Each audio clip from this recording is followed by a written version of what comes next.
Hello and welcome to the debate. I'm your host Rana Maqbool with you at PTV World. In today's show, we will be talking about two very important stories. The first is in reference to the Hakiki Azadi March, so called by the PTI chairman and the former Prime Minister and the PTI leadership that was stalled for about a week following the assassination attempt on Imran Khan, but has restarted today, starting again from Wazirabad where this attempt was made earlier. And then, of course, as part of this long march, the daily addresses via video will also be conducted by the PTI chairman, and then he will be joining as the march reaches Rawalpindi on schedule, is what is being claimed. Of course, at the moment when we take a look at what is going on within the country and the kind of impact that this is having on the political and economic situation of the country, that is of course grave, and also including of course the way that the kind of statements that have been coming in, especially post the assassination attempt from the PTI chairman, are huge and of grave concern and need to be checked in as to where those claims are being made from. Of course, this is being done without any evidence, especially following this particular attempt, which he has blamed on three very senior officials, including the Prime Minister, the Interior Minister, and a senior intelligence officer. And because of this, of course, there have been questions in international media as well, to which Imran Khan has given multiple interviews and claimed the same, but hasn't been able to back with any sort of evidence, something that is being asked of him. But unfortunately, when we see moving forward what has happened, the impact that this has had on the public, and the way that this is being taken in is also something which needs a lot of concern and attention. The polarization, of course, continues. The political temperatures are high, and the statements coming in from PTI's leadership pointing towards the intelligence agencies and the armed institutions, of course, put big question marks. And since this is not backed by any sort of evidence, the responsibility also lies on him. But what we need to do about it, what the government has in terms of its plans in order to tackle this, and of course moving forward the kind of impact it's going to have on the evolving political and economic situation are the questions we'll try to answer. And then of course also about the Hakiki Azadi March, what is it going to achieve and what's going to happen once they do reach Rawalpindi as to what they're claiming that they will. This is going to be the focus of our first segment in the show today. We're also going to be taking a look at another possible impact on the economic situation, which is of course the government's decision earlier announced by the finance minister, saying that the government intends to plan and implement the interest-free banking system in Pakistan by 2027. And this is of course in compliance with the Federal Shariat Court, who had earlier talked about this and in its decision in April had said that the government has about 5 years to make this absolute change over. We had of course appeals coming in earlier this year from various banks, including the State Bank of Pakistan, the National Bank of Pakistan, and 3 other banks, and they have of course been asked to withdraw these appeals, and this is something that the finance minister reassured is going to be done. And this is now then going to move towards the kind of teachings according to the Holy Quran and Sunnah that the Federal Minister for Finance has also talked about, is what needs to happen in the country, and that the system that needs to be installed within the country is going to be completely free of any sort of interest, which applies quite comprehensively on various systems in which of course we had interest governing in, especially in terms of loans and the way that the banking institutions have also worked in the past. The kind of impact this may have and what possible measures the government is going to be taking in the next 5 years to make sure that this actually happens are of course big question marks that we need to take a look at. And then of course the concern that the State Bank of Pakistan had earlier also shown in its appeal as to how exactly will Pakistan's financial infrastructure be protected when we do make this changeover and keep it aligned with the global financing system as well. So that is going to be the focus of our second segment of the show today. For this and more, as always, in the studios, I've been joined by senior analysts Farooq Patafi and Raja Faisal, and we've also been joined online for our first segment by Mr. Rana Maqbool Ahmad, Senator PMLN, and also Dr. Niaz Murtaza, who's a political analyst. Thank you very much, gentlemen, for being with us on the show today. Let me start earlier with you, Rana Saab, considering, of course, that the kind of impact that the PTI chairman and the statements that he has been making has had on the government, the state institutions, and the way, of course, the political situation of the country way is being perceived both at home and internationally. These are, of course, huge statements that have been coming in, especially post the assassination attempt on the PTI chairman, and he has outrightly blamed very important officials, including the Prime Minister, in his remarks, stating that they have been behind this attack. Of course, he hasn't been able to back that with any sort of evidence, but the impact of these statements is huge and, of course, calls for an investigation into whatever he is claiming. What is the plan of action and way forward in terms of what the government wants to do, keeping in mind that the Hakiki Azadi March has restarted again today and apparently will be on schedule in Rawalpindi? What exactly will the government be doing in terms of the statements, the context in which this political march is happening, and the kind of impact it's going to have on the way that the future course of action is going to happen? Well, Sana, it's the same strategy of Mr. Khan to create obstructions in the way of economic growth of the country. Unfortunately, this is what he is doing. He did the same thing back in 2014 when the Chinese president had to come. And there were many projects of investment to be announced. And he did create fuss, and it couldn't happen. Now, next week, the Prime Minister and the Crown Prince of Saudi is expected with an elaborate package of investment in Pakistan. So this shamozel which he has created, he also thinks that will also create confusion and obstruction in the way of the investment and help of friendly countries in Pakistan. This is a special psyche.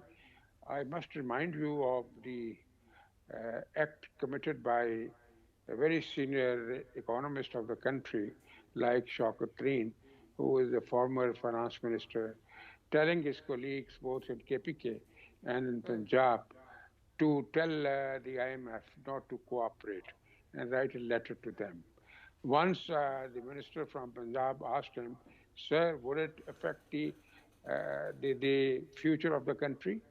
He said, "Don't bother about the future of the country. Since they are taking action against us, therefore we get two hoots about the future of the country." So this is their psyche. So we are absolutely clear that they'll try, but this time I think they'll not be succeeding in that, because the situation is different, the factors are different, and the various aspects of his movement or struggle, he is not getting that support which he was getting at that time. So God willing, it will not work that way, but it will definitely leave its negative impact. So unfortunately, it will also cause some temporary damage to the economy of the country, which is already not in good shape. And once there is economic meltdown in the country, we are suffering from oil shock, we are suffering from global commodity shock. So this is not an appropriate time for a political leader to damage the economy furthermore.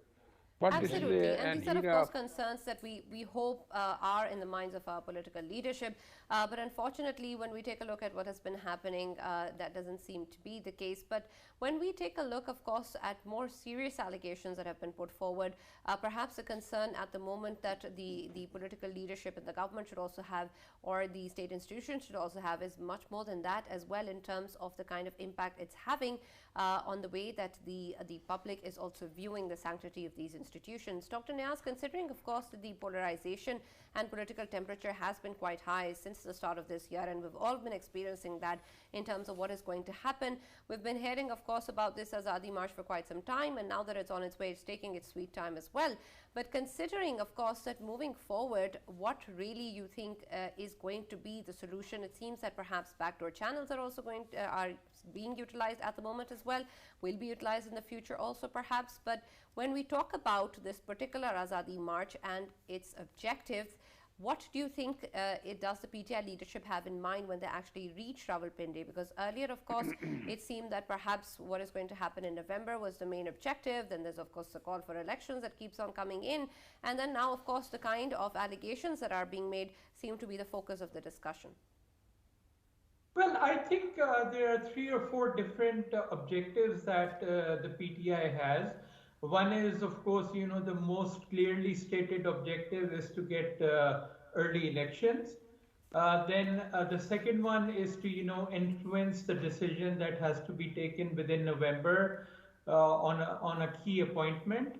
And then I think the third one is in terms of, trying to wiggle out from some of the cases that are going on against him and his party and some other party members. So I think those are the three or four key aims that one can see. And his strategy is very clear to, create as much nuisance as possible, make it as difficult as possible for the government to govern and run the country, because the more hurdles it creates, the more it becomes difficult for the country, the performance of the government will look bad, and that will again benefit him politically. Now the thing is that Pakistan has been facing three ongoing crises already. First one was the economic crisis that started under PTI and has continued under the PMLN government. The second is, the global situation triggered by the Ukraine war, and then because of that, the high oil prices, and then the global recession, and then finally the floods. And now on top of that, you have a fourth problem, which is, the political turmoil that the PTI is creating, and that has a whole lot of cost, economic cost, beyond any destruction that it may cause in terms of, creating economic uncertainty, shutting down commerce, shutting down cities. So all that, his strategy is to, somehow make the government agree to, some of the objectives that he has. Now, what can the government do? That is the tricky part, because, we are a third world country where, the police, the government authorities are not as well equipped to deal with these kind of, marches and disruptions as some of the more advanced countries. So in a way, he's in some sort of a win-win situation. If the government doesn't do anything, he can create havoc. And if the government retaliates, there is a chance that our poorly equipped, police forces might overuse force, and that might result in, some deaths, some injuries, which then, the PTI can play up and claim that, the government is cracking down. And then, of course, the media will come, the international media will come. So it's a very tricky situation for the government. And, we saw this on May 25th also, that there was some overreaction by the police, and that resulted in some sort of political payback for the PTI. It was able to show all that shelling and so on, the people injured. So I think it has to be tackled very, very tactfully without using too much force. Very true. Rana Saab, when we talk about the Western democracies, of course, we always give the examples from Britain, we always give examples from the European countries. Their democracies, obviously, we know that everything goes around there, but when it comes to, when it comes to economy, somehow they have a consensus over it. And the reason behind it is that they have very influential unions of the traders, and them traders unions, they are strictly a political, and they are influential enough that they can even influence the political parties as well. That is why they always have the consensus, and their economies they keep on running. Do you think that Pakistan needs to have very influential unions of the traders when it comes to all of these chaotic situations? Of course, they are the ones to manage a sort of consensus between the political parties, so that a common person's life is not hurdled, sir?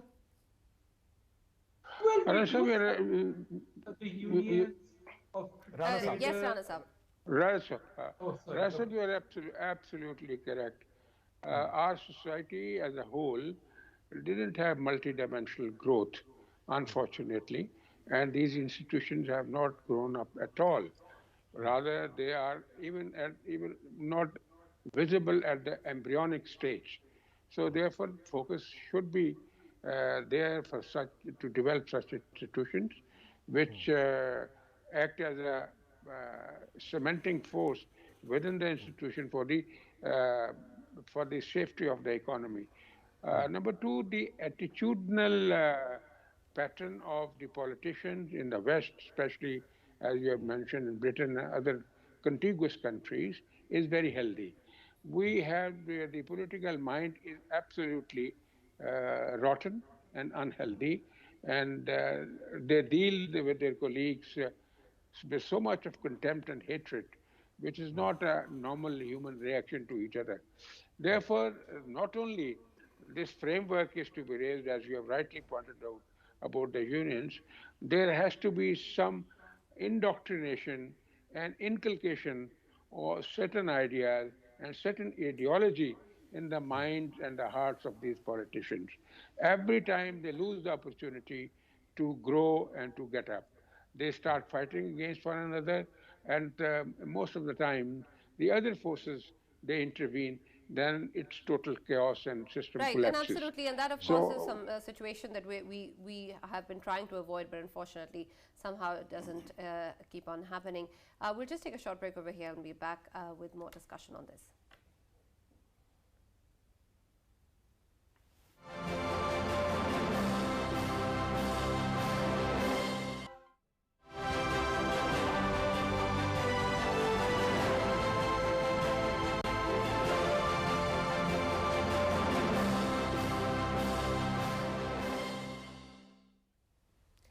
Welcome back. We're talking about, of course, the PTI chairman's allegations and his Hakiki Azadi March, and of course the kind of statements that have been coming in and the response that these statements require. Farooq, I still want to understand that when, of course, there is any sort of allegation on any person, it of course is something that needs to be backed up by evidence, and these claims unfortunately have been made by the PTI chairman and PTI leadership for quite some time now, starting from the US-led conspiracy to ouster the former Prime Minister, to of course other involvement of the intelligence agencies and armed institutions within the political domain, and now blatantly taking names of people behind an attempt to murder him, essentially. So when we take a look at all of these statements, of course the kind of response that needs to be given needs to be perhaps appropriate in terms of the gravity of the situation. Unfortunately, that doesn't seem to have been something that we have seen or witnessed. Why is it that the statements that have been coming in from the PTI chairman seem to not be met with the kind of consequence or action that they perhaps warrant?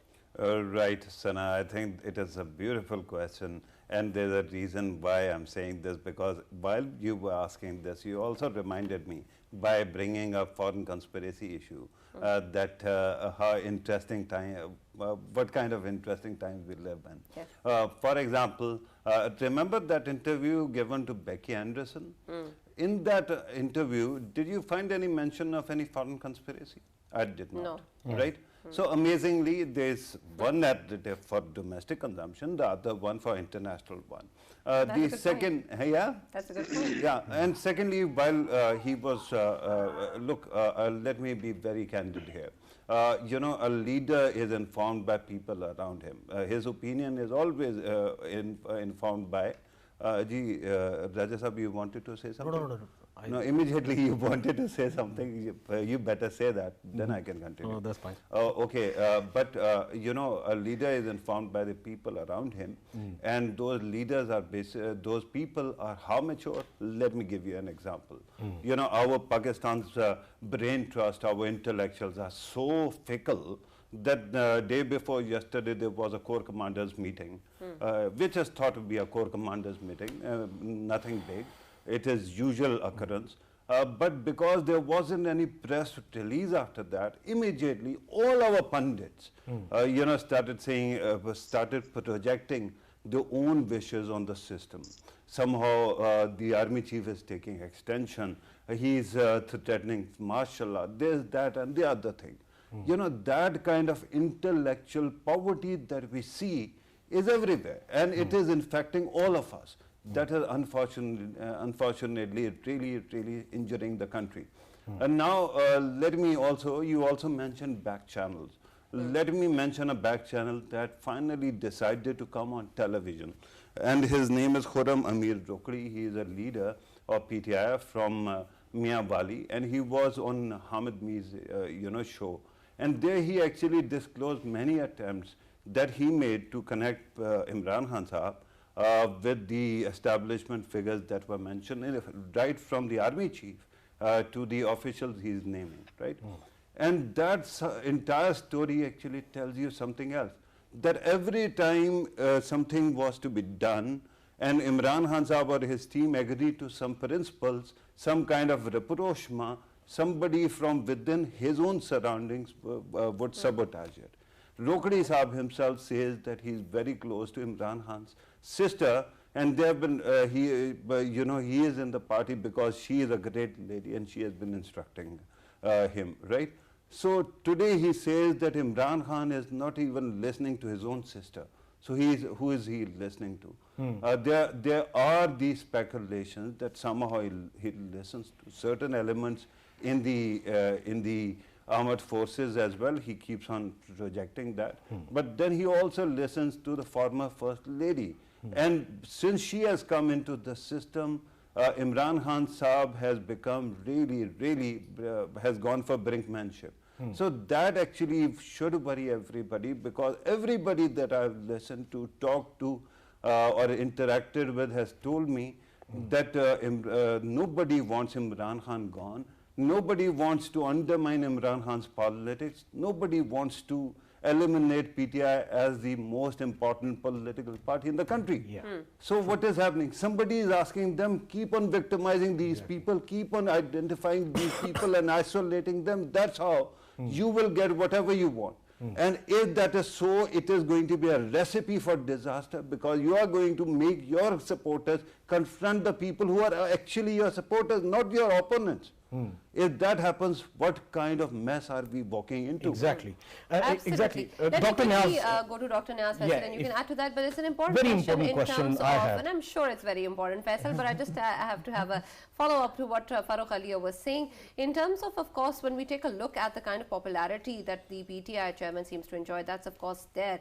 But when we take a look at the kind of statements coming in as to who he listens to, who he takes advice from, that of course puts into question the merits of a leader. Can you explain those to me in terms of what has been said in terms of his advisors not being great, and also in terms of what Mr. Imran Khan says himself, considering the fact that when he was in power, in fact, he didn't really have any power, and that even now, while he has the government in Punjab, the police force is working under the instruction of someone else, and that the FIR, the former Prime Minister was trying to register, wasn't even something that he could do in a province that he had his own government in. So what really is the merit of such a leader? And Dr. Niaz, if you can allow me, because my question is quite similar to Sana's question. We have a situation... I thought you were going to say my question is more important. No. We have a situation in which obviously baseless allegations are being obviously raised by a political leader against some of the figures. How do you see it, being a political analyst? Do you see it as a political mistake by Imran Khan Saab, or you see it as a political bluff? Or the third situation I have is that some elements are trying to use him?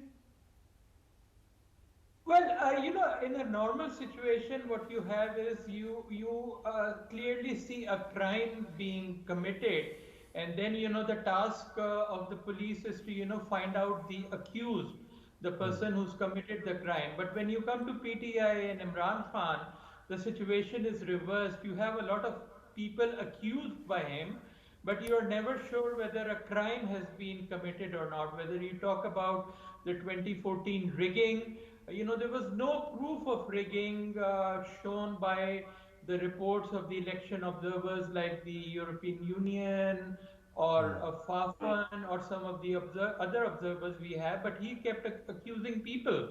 And now, he's accusing people like the US and the opposition of, being in some sort of a conspiracy. And again, we are not sure whether there was any crime or a conspiracy that was committed. So, he turns everything on its head.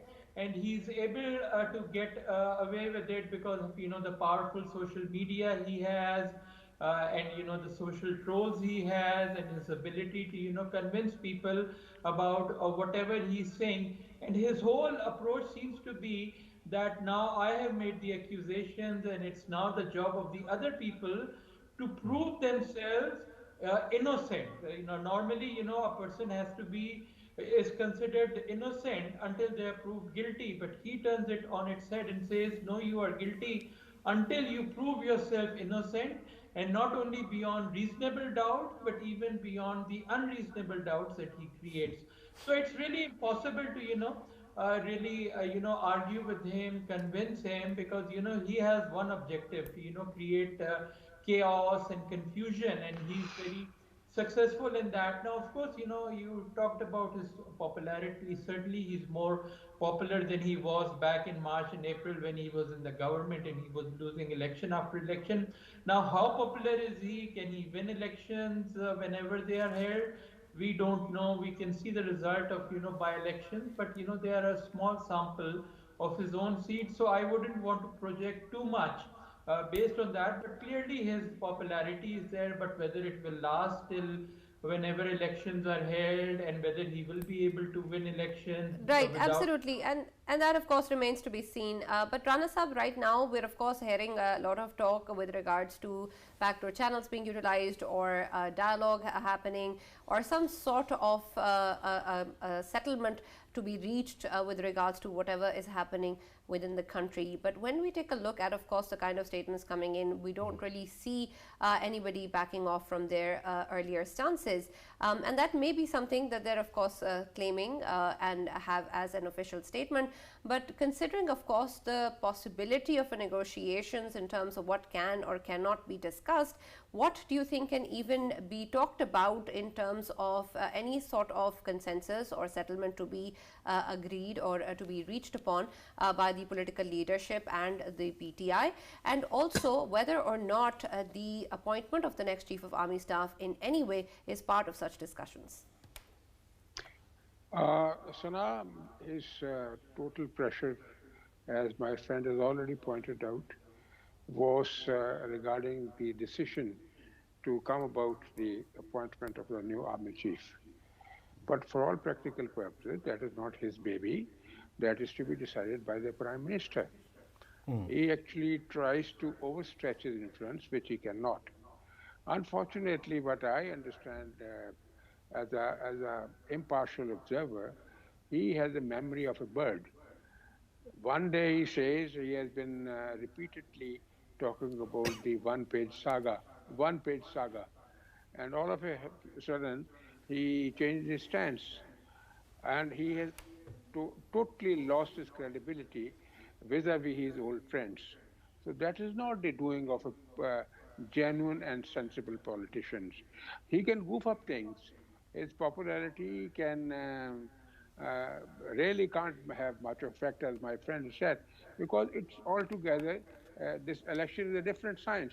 This is a science of combination and permutations. Once the general elections are announced, you will see the scene and scenario will undergo a change. Only he is acting like a bull in China shop. He is only acting as a destructive force. I hope he understands that maybe it's a bubble of his popularity, so-called popularity, but it will be deflated soon. He should not overreach to the things in such an irresponsible manner. As you have pointed out that there could be a law and order situation, my friend has also said, yes, there can be a law and order situation, but that cannot go out of hand because the other stakeholders are also participating in the total activity. And you might have seen that the two general officers, what were they saying? We'll stand by the government. We don't want that they should get into the operation against the party. They're all our friends or relations, the PTI people. They should go for healthy democratic Right, activity absolutely, instead of and that resorting of to any course. violence. And you have said about the consensus or agreement, and I always supported parlays. Still, the government is prepared to go for parlays. The president actually tried, but he was given a shut-up call by the former prime minister, unfortunately, because he's too aggressive with his friends and with his seniors as well. Therefore, his policy is not a balanced policy. His policy lacks equilibrium. It's therefore it's creating so much of commotion, Right, absolutely, unfortunately. absolutely. Farooq, you want to add something before we conclude this? Yeah, because FIR matter was also mentioned. Let me also tell everybody who's watching, because somehow it, the way Imran Khan Sahib is presenting it, it becomes some kind of conspiracy theory. Army Act, there is an Army Act which actually defines that if an official is being accused of something in service of his duties, right, then FIR cannot be cut against his name. So this is very clear. Imran Khan Sahib is implying that he is using or he is working in an institution, and that institution might have done it through him, and that is really, really sad. Regarding the appointment of Army Chief, I think that through all that is going on and the kind of immature vloggers and pundits that I was mentioning, somehow it is being implied that army can be divided, that Pakistan's security can be compromised some way. I assure you one thing, I've been a defense correspondent throughout my life, and I've come from defense background as well. I can tell you that whosoever thinks that the institution can be divided, they are, building, castles in the air. Nothing of the sort will happen. Institution will ensure two things: its own integrity and the country's integrity. That is a given. Now, whatever Imran Khan Sahib does, unfortunately, at this moment, it seems that the fact is that the system is being very lenient with him. Other politicians, if they would have done something of the similar sort, right, perhaps the system would have really, really reacted, sometimes even overreacted. But if this time it is happening, why would, honestly, a working man be against another man who is actually coming from working background, right? Especially in this country, we keep on saying that there is a hybrid system, and then there is a hybrid system, right? Where people, dynastic politics is there. So if anybody is undercutting dynastic politics, nobody can be against it. But please have mercy on this country and have mercy on the institution that has stood by all good things in this country. Yeah. Absolutely. It is very important to Absolutely. understand. The sanctity of the institution, of course, needs to be respected. Dr. Niaz and Rana Saab, please stay with us for the next segment as well. We'll take a short break here and be back with the next one on the government's decision to move towards interest-free banking.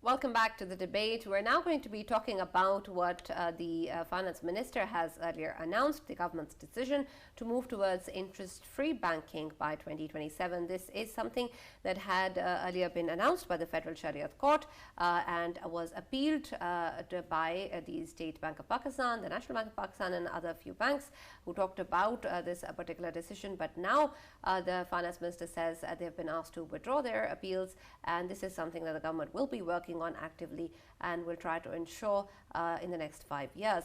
Rana Saab, let's take your opinion on this first. Of course, this is something, of course, we've seen as a move away from previous policy decisions, but perhaps something that the previous finance minister also had announced. Unfortunately, there hadn't been any sort of action taken on that particular statement, but now it seems that the State Bank and the National Bank will be withdrawing their appeals, and this is something that the government will be working on. First of all, with regards to the appeals, basis will this be ensured and how soon can we see that? And then moving forward, what sort of actions or measures will the government be taking in to ensure that this actually does happen by 2027? Because even though a lot of time has passed from the original decision, 5 years perhaps still seems to be a short amount of time to actually making sure that this does happen.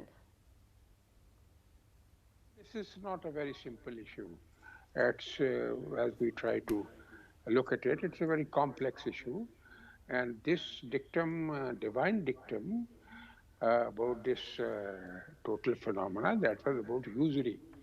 Usury, which is called riba. It's not the interest of the modern ages that we must understand. That was usury was an instrument of total exploitation. Whereas this modern interest is, in most of the cases, it's an incentive for investment. So therefore, we have to distinguish and discriminate between the two. So it's a very, very difficult issue. I personally think our country economically is not in the position to implement this system. Okay, indigenously or intrinsically, you can do something about it, but you cannot do at the large and at the macro level, because you are linked with the financial systems of the global financial systems. If at all you will be able to do something, it will take years to gather. You should be self-sufficient in your economic viability, and you should be having indigenous growth so much that you are absolutely independent as far as the other world is concerned. But like the banking system, free of interest, is there in Malaysia and other countries as well. Partly it's working all right, because this is a partnership substitute of the interest system is the partnership. You don't give interest or you don't receive interest, but you are a partner to the losses and the profits of a transaction. So that's all about this. But I tell you, we need more research. As Islam has said, it's all about changing rules for changing needs and unchanging rules for unchanging needs. We need to go for more ijtihad and more research on that. It's not as simple that you say and it will be implemented. It's an uphill task. It's a Absolutely, and I appreciate you talking about this, of course, but it seems that perhaps a lot of such discussion has already happened, and if so, then how are we going to move forward in terms of leaving that room for such important questions, which of course is something that needs to happen. But Dr. Niaz, let me also take your opinion first on how exactly, what of course Rana Saab has been saying in terms of the economic condition that we are currently in, how exactly are we even going to even start towards implementing such a system, since we're talking about 2027, which is not far from now. And then also in terms of the kind of concerns that earlier the State Bank had also pointed out in terms of the alignment with the global financial infrastructure, how exactly will we be able to do that while of course the world markets are interacting in different ways, and if we're implementing a completely different system? Yeah, I mean, Rana Saab is correct. It's a very complex situation. It's easy to say that, all loans should be given on the basis of profit and loss basis. But let's remember, in Pakistan, in fact, in almost most countries, the biggest loan taker in any country is the government itself. And the government doesn't borrow for profit and loss commercial purposes. It borrows to fill its own budget, which is mostly for non-profit activities like giving the salaries of your employees, building roads, etc. So how do you apply the concept of profit and loss when it's the government which is taking the loan and it's not using the loan for any commercial purposes, but for non-profit purposes? Similarly, you have a huge industry now on consumer loans, whether you're taking loan for your house, for your car, for your refrigerator. Those are not commercial purposes where a profit and loss can be worked out for the person who took the loan from that loan. It's all non-profit kind of loans for personal expenses. So then there is the issue of taking loans. Right, Dr. Niaz, unfortunately we seem to have lost your voice. Can we try again to get in touch with Dr. Niaz? Dr. Niaz, would you please say something for me? Yes, we can hear you now. Go ahead. Okay. So I was saying, and then, there are foreign loans that we borrow so much every year from the World Bank, IMF, from Euro bonds. Those people are not going to give us loans on a profit and loss basis. So it's extremely impractical to try to, fit into your economy to the situation of what it was 1400 years ago, where the concept was completely different. There were a very small number of rich people who used to give distressed loans to people who were in need, and they were using exploitative rates, and it was perfectly okay at that time for Islam to say that this practice should end. But now the situation is reversed. You have a lot of small poor people who save money, put it into the bank, and then these large corporations borrow from the bank. So you have a very completely different situation. And then, in this new situation, trying to, fit that old model is not going to work. So I hope there is more research and we have 5 years. And hopefully, a middle way would be found. What other countries are Right. doing, Yeah. that Absolutely. Yeah. Very quickly, Faisal. Yeah, Rana Saab, coming towards you once more. As Dr. Niaz has rightly pointed out, can we say that in coming future, of course, we can see right now there are an option for the Islamic banking, and in the Gulf countries as well and Far East as well, it is implemented that parallel systems of banking they are working, and that is very productive system in which it's an option for any individual whichever the route he wants to take. This should be implemented in Pakistan, and both of the parallel systems they can be effective towards our economy, sir. Rana Sahab, as Dr. Niaz has mentioned, it's a correct appreciation because once there is a partnership phenomena, then you must do it.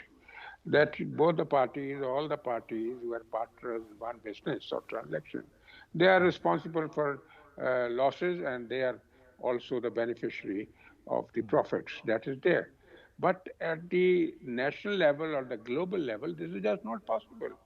How can you sever your economic relationship with all countries? Because our country is not in a state of that economic viability that it's not even self-sufficient.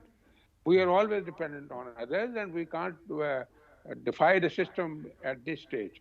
Number two, for God's sake, we have to understand if the interest is an instrument of exploitation, so then that is there is a justification. Already submitted that it pertains to the usury, the concept of usury, the Right. concept of riba, as Dr. Liaquat rightly pointed out. Right, It's absolutely, not Rana Sahab, and it's that a distinction perhaps is the most important when we talk about this yes, particular move. But yes. Farooq, quickly, your opinion on this as well, especially in terms of course, we've talked about the concerns, but specifically in terms of any sort of potential benefit that there can be of actually moving towards a system. Of course, if we're trying to move towards a certain system of banking, we're really hoping that it benefits us economically. Right, Sana, I want to actually give you a comprehensive answer. You said quickly. I will try to be as quick as possible, Thank you. but allow me to actually make my case. First of all, let us be very clear. When it comes to principles, Quran speaks very clearly about riba, usury, or for that matter, even interest, right? And the words that are there are that God and Prophet's war, is with the people who are actually charging interest, or they have actually supported the system of interest or riba or usury. Having said that, I mean, that clearly makes it haram. But the problem with halal and haram is that when the issue, not problem, the issue with this distinction is that, a lot of foods are also haram, but they become halal when a person's life is in danger and no halal food is available, right? My concern at this moment is that whatever you may call Islamic banking system, having read Holy Quran and tafsir cover to cover, many tafasir, and ahadith as well, I can tell you with clear certainty that whatever has been defined as Islamic, these Islamic systems, no matter where they are not Islamic per se, right? So what is happening is we have wasted 1400 years in actually talking about it rather than doing something about it or creating a interest-free banking. Now let us talk about interest, system and how it actually gives an edge to any country or culture or civilization. I am an ordinary man. There was no mobile earlier. I invented this mobile, right? And I don't have money to market it, to manufacture it and take it to scale. So what do? I come to you, Sana, you are a banker, you are a moneyed person, and I borrow money from you and I invest in this. Then I manufacture and market it and sell it. If it succeeds, the civilization has actually climbed up the ladder one step further. And then the society has mobiles and whatnot, right? If I fail, I'm the only person who is going to take the brunt. The system so far that they have is called musharaka or mudarba. In mudarba, what is being asked? You are being asked that your money, there will be loss and profit, sharing, that is musharaka. In mudarba, it is said that if money is lost somehow, the investor is going to bear the brunt. Which investor will do it in any kind of circumstances when I have better systems abroad? Absolutely. I will go there. So at this moment committing, and by the way, current government committing something for 5 years down the line, that does not make any sense to me either. Absolutely. So I'm a bit concerned, but let us see what happens. Absolutely. Of course, that is the hope that whatever does happen, happens for the good of the country. Thank you so much, Dr. Niaz and Rana Saab, for joining us and being a part of the debate, and of course, Faisal and Farouk for being part of the discussion as well. Much remains to be seen both politically and economically, but we can only hope for whatever happens for the best of the country. That's all that we have for the debate. See you tomorrow.